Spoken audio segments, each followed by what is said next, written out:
আলাইকুম। কেমন আছেন? এই তো ভাই আলহামদুলিল্লাহ। যাই হোক, আপনি শুনলাম নতুন একটা সেট আপ দিচ্ছেন, সেটা নাকি বিদ্যুৎ সরাসরি রোদ্র থেকে বিদ্যুৎ উৎপন্ন হবে, এটার একটু বিস্তারিত বলেন। হাইব্রিড সোলারটা আপনার সরাসরি রোদ্রে চলতেছে। সরাসরি সরাসরি এটা সেটআপ এটা 4.5 কিলো। আচ্ছা। আপনার এই সেটআপটা আপনার চলবে 2 টনের একটা এসি, তারপরে আপনার মোটামুটি 15-16টা সিলিং ফ্যান, তারপরে আপনার 2টা মোটর, ফ্রিজ, মানে আনুষঙ্গিক বাল্ব টাল্ব যা আছে সবই চলবে। যাই হোক, এটার সঙ্গে আপনার ব্যাটারি ভোল্টেজটা কত রকম, কি কি দিয়েছেন? 24 ভোল্টের ব্যাটারি, 2টা ব্যাটারি লাগানো আছে।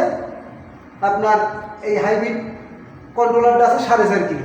আচ্ছা, এটার যে আপনার যে বিদ্যুৎ উৎপন্ন করবে অর্থাৎ প্যানেল, এটা প্যানেলের উপর থেকে বিদ্যুৎ সংযোগ হয়ে আপনার ব্যাটারি যেগুলো হয় আপনার পুরো বাড়ি আলোকিত আচ্ছা, করবে। যাই হোক। আপনার প্যানেলগুলো দেখাচ্ছেন নেড়ে আসলে আচ্ছা, এখানে প্যানেল প্রত্যেকটা প্যানেল 725 ওয়াট করে, এক একটা প্যানেল 725 ওয়াট, 4টা প্যানেল লাগানো হয়েছে এই জায়গায়।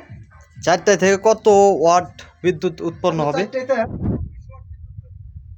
আচ্ছা, দুতেল এটা আপনার মনে করেন কখনো দুতেল আপনার বৃষ্টি, মনে করেন বাংলাদেশের আবহাওয়া তো বলা যায় না, বৃষ্টির ওই সেই ক্ষেত্রে আমরা কি করতে পারি? যদি 72 ঘন্টা নাও থাকে আপনার যে ব্যাকআপ ব্যাটারি কিন্তু ততক্ষণে আপনার সুন্দরভাবে সাপোর্ট করে। আচ্ছা, যাই হোক। আচ্ছা, এটা যদি আমরা সেট আপটা নিতে যাই তাহলে আমরা কোথায় যোগাযোগ করব? এটা যদি আপনাদের প্রয়োজন হয় সারারিয়া বাজার জুই কেবল নেটওয়ার্কে যোগাযোগ করতে পারেন। আমাদের ঠিকানা দক্ষিণ সারারিয়া বাজার জুই কেবল নেটওয়ার্ক। আচ্ছা, ধন্যবাদ।